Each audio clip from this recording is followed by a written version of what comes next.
The Awakening. The Grand Assembly Hall of the Galactic Consortium buzzed with voices as representatives from over 300 species gathered for the annual Stellar Accords. Towering crystalline pillars stretched toward the artificial sky, casting prismatic reflections across the polished obsidian floor. Among the delegates, Supreme Counselor Tsar Vex of the Thalassian Empire stood out, his scaled azure skin gleaming under the artificial light as he addressed the assembly. For 6 centuries, the consortium has maintained order across 17 galactic arms, he proclaimed, his translator converting his clicking speech into the standard galactic tongue. Our technological supremacy remains unchallenged, our wisdom unquestioned. In the audience, Professor Lorella Sentis, chief xenorchaeologist of the Consortium Academic Council, shifted uncomfortably in her seat. The Novan female's slender frame and iridescent skin marked her as one of the elder races, yet even among her long-lived kind, she was considered ancient. She had devoted her 300-year career to studying the artifacts and histories of extinct civilizations, particularly the enigmatic species known as humans. Once again, Tharvex continued, I must address the recurring petition from the Academic Council regarding the restricted zone in Sector 617, what the ancients called the Solar System. The Council's fascination with human myths is noted but remains irrelevant to modern galactic affairs. Lyrella clenched her 3-fingered hand. The humans, a species that had briefly emerged on the galactic stage 8 centuries ago before their sudden disappearance, had long been relegated to historical footnotes. Most considered them a primitive species that had destroyed themselves through war or environmental collapse. Yet the evidence she had uncovered suggested otherwise. The petition is denied. Sarvex concluded. The quarantine remains in effect. Later, in her private laboratory aboard the research vessel Eternal Inquiry, Lorella examined her latest acquisition, a small metallic cube recovered from a derelict space station at the edge of the restricted zone. The object had cost her considerable favors to smuggle past consortium security. Run analysis sequence theta, she instructed her eye assistant. The laboratory hummed as scanning beams passed over the cube's surface. Unlike most human artifacts, this one showed no signs of decay. Its surface was unmarked, composed of an alloy unknown to consortium science. Analysis incomplete, the AI reported. Internal structure contains elements not in current periodic database. Lorella's bioluminescent patches pulsed with excitement. Apply resonance sequence based on human mathematical constants. As the AI complied, the cube began to emit a soft blue glow.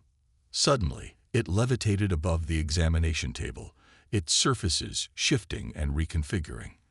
Lorella stepped back in alarm as the cube projected a holographic display, a star map showing the solar system, with a pulsing light centered on Earth's moon. Impossible, she whispered. According to all records, Earth's moon had been destroyed during the final days of human civilization. The cube spoke in a language not heard in the galaxy for centuries. Prototype defense system activated. Scanning for authorization. A beam of light emerged from the cube, scanning Lorella from head to toe. Non-human entity detected. Security protocols engage. Transmitting emergency signal. Lyrella moved to deactivate the device, but it was too late. The cube emitted a powerful pulse that overwhelmed her ship's systems. As emergency alarms blared, her vessel's sensors detected a massive energy signature emerging from the direction of the restricted zone. Something was coming. Within hours, the consortium's detection grid reported an unknown vessel approaching from the restricted zone at unprecedented speed. The ship defied all known physics, seemingly folding space around itself as it traveled. On the consortium capital world of Nexus Prime, Supreme Counselor Sarvex convened an emergency session. The vessel has bypassed our outer defense perimeter, reported Admiral Krell, his reptilian features tense. Its technology exceeds anything in our arsenal. Open communications, ordered Sarvex. The massive display at the center of the chamber flickered to life, revealing a figure that sent shockwaves through the assembly. The being appeared human, but different, taller, with subtle alterations to its physiology that suggested deliberate genetic engineering. Its eyes glowed with a faint inner light. "This is Commander Ilara Vance of the Terran Alliance vessel Prometheus," the figure announced. "After 8 centuries of isolation, we have returned to reclaim our place among the stars." Silence fell over the assembly. "Impossible," whispered Xarvex. "The humans are extinct." "Your historical records are incomplete, Counselor," replied Commander Vance with a cold smile. "We merely allowed you to believe what served our purposes." "What do you want?" demanded Xarvex. "Knowledge, truth, justice." Vance's eyes narrowed. "We are aware that Professor Lorella Sentes has activated one of our beacons. We will speak with her." When Lorella was brought before the council, the human commander's expression softened slightly. "Professor, your work has not gone unnoticed. You alone sought the truth about our civilization when others dismissed us as myth." "Where have you been?" Lorella asked, her scientific curiosity overcoming her fear. "After the Great Betrayal, when the early consortium races sabotaged our world to prevent our advancement, we retreated beneath the surface of Luna, Earth's moon. We created a holographic projection of its destruction to complete the deception. There, we evolved, advanced, and waited." "Lies," shouted Xarvex. "The humans destroyed themselves." Commander Vance smiled, a predatory expression that revealed teeth slightly sharper than those of ancient humans. "Disprove me, then." "Our vessel carries the complete historical record, including evidence of the Thalassian bioweapon deployed against Earth, designed to appear as a natural plague." The council chamber erupted in chaos as species turned against one another. The historical narrative that had united the consortium, that humans had self-destructed, was crumbling. "Enough." Commander Vance's voice cut through the tumult. "We have not come for vengeance. We have come for recognition." To demonstrate her point, Vance nodded to an unseen crew member. Suddenly, every electronic system in the consortium capital flickered and reset, coming back online with new programming. "We could have shut down your civilization with a thought," Vance explained. "Your technology is based on principles we transcended centuries ago. However, we choose cooperation over domination." Supreme Counselor Xarvex, seeing his authority crumbling, made a desperate move. "Activate planetary defenses. Target the human vessel." Before anyone could comply, Vance raised her hand. A shimmer passed through the chamber as hidden devices activated. "I wouldn't recommend that," she said calmly. "We've integrated with your systems already. Your weapons cannot target us." To prove her point, several consortium guards found their weapons suddenly inert, the advanced energy cells drained of power. "Tomorrow," Vance announced, "representatives from Terra will address the full consortium assembly. We will present our evidence, our technology, and our terms for rejoining galactic society." She turned to leave, then paused. "And Counselor, the restricted zone is now open. The quarantine is lifted." As the human delegation departed, leaving the council in disarray, Lorella approached Commander Vance. "The cube I found, it was a test, wasn't it?" she asked. Vance nodded. "We've been watching for centuries, placing artifacts that would only activate for those with genuine interest in our history. You passed that test, Professor Lorella. You may be the only non-human who truly sought to understand us rather than erase us." As the human commander walked away, Lorella realized that the galaxy had changed forever. The humans, dismissed as myths, forgotten as failures, had returned, and they were more powerful than anyone could have imagined. The reckoning. Dawn broke over Nexus Prime with an atmosphere of uneasy anticipation. The consortium's capital city pulsed with nervous energy as news of the humans' return spread through communication networks across 17 galactic arms. Military vessels from a dozen species had converged in the system, ostensibly as a show of unity, but practically positioning for potential conflict. In the restricted chamber beneath the Grand Assembly Hall, the consortium's inner council gathered in emergency session. Supreme Counselor Sarvex paced the circular room, his scales shifting colors with his agitation. 800 years, he hissed. 800 years they've been watching us, infiltrating our networks, studying our weaknesses. The question remains, said Arbiter Falcon of the Moravian Concordat, his gaseous form swirling within its containment field. Are they telling the truth about the great betrayal? Silence fell over the chamber. The secret history of humanity's fall, known only to the eldest races, had been carefully excised from official records. The early consortium had indeed acted to neutralize the human threat, though the details had been distorted through centuries of political revision. Truth is irrelevant, declared Xarvex. What matters is power.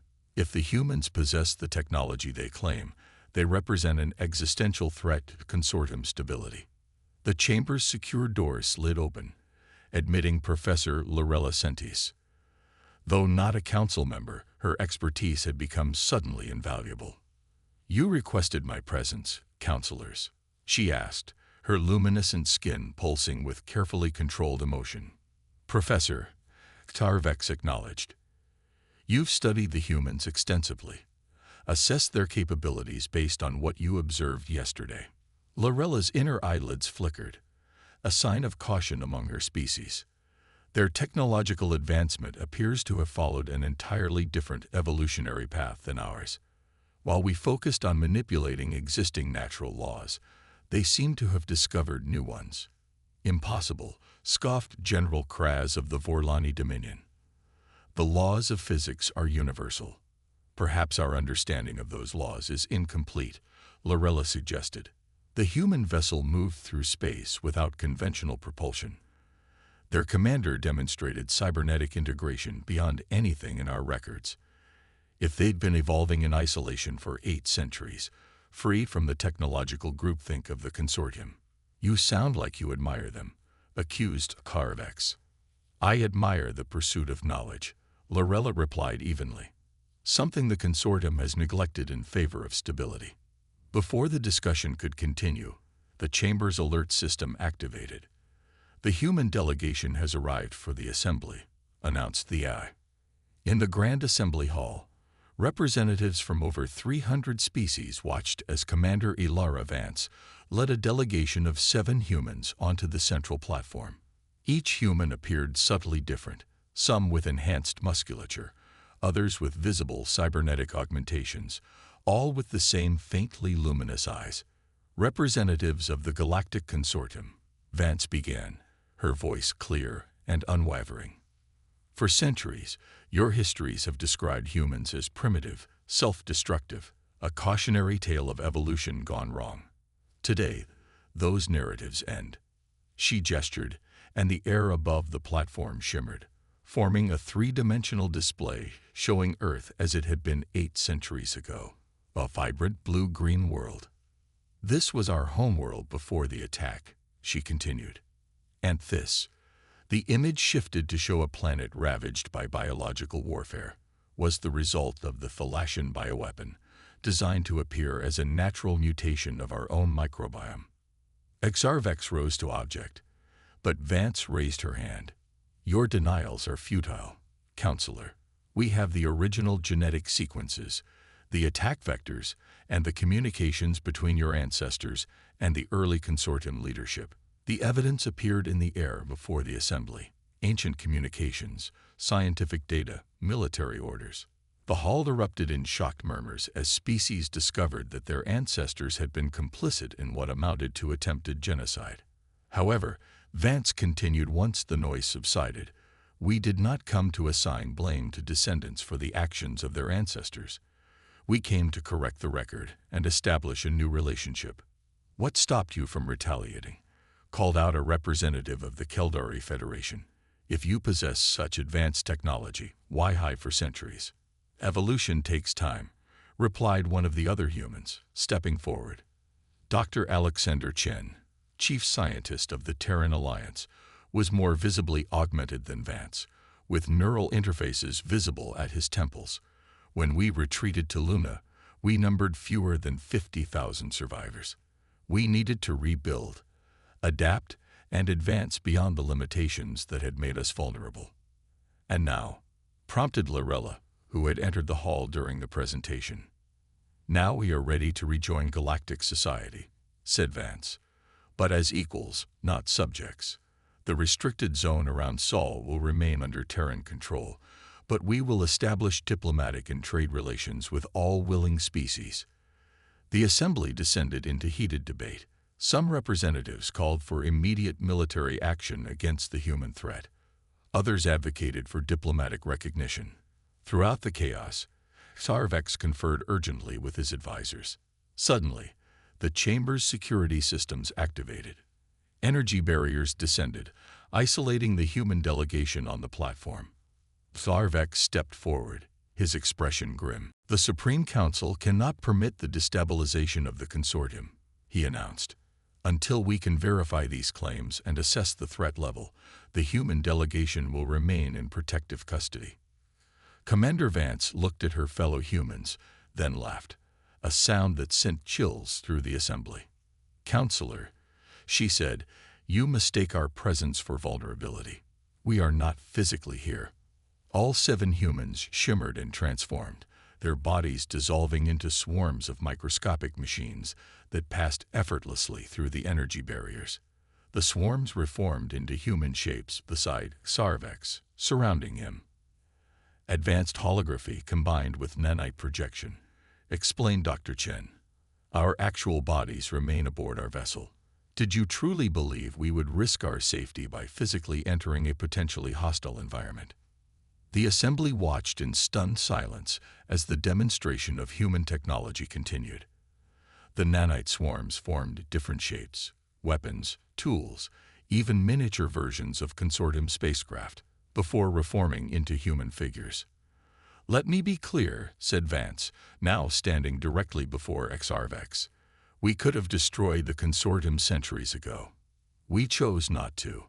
We could have infiltrated your worlds with our technology. We chose not to. We could have re-engineered your systems to serve us. We chose not to." Her hand passed through Sarvex's chest, demonstrating the incorporeal nature of her projection. "We choose cooperation over domination because that is the path of true advancement. Not conquest, not subjugation, but mutual growth."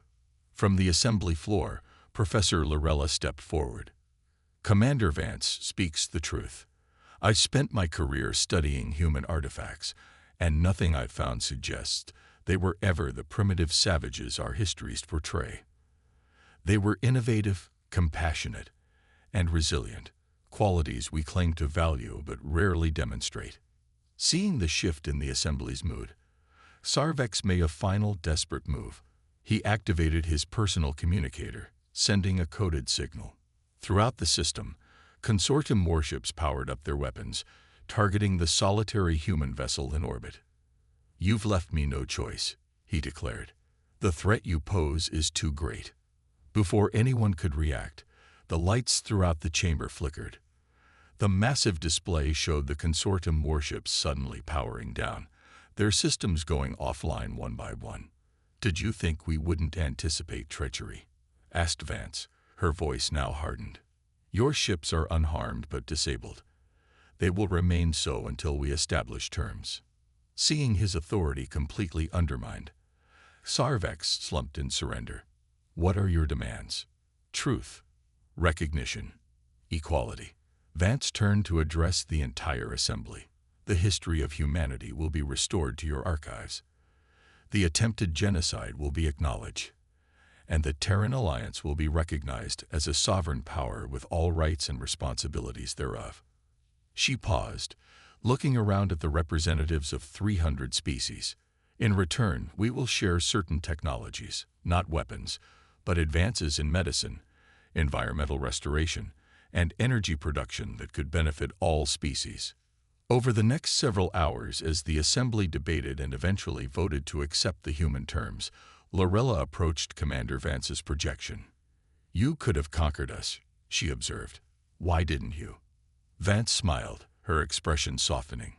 "Because domination isn't progress, Professor. True advancement comes from diversity, of thought, of biology, of culture. The consortium's mistake was attempting to enforce homogeneity. "And what happens now?" Lorella asked. "Now."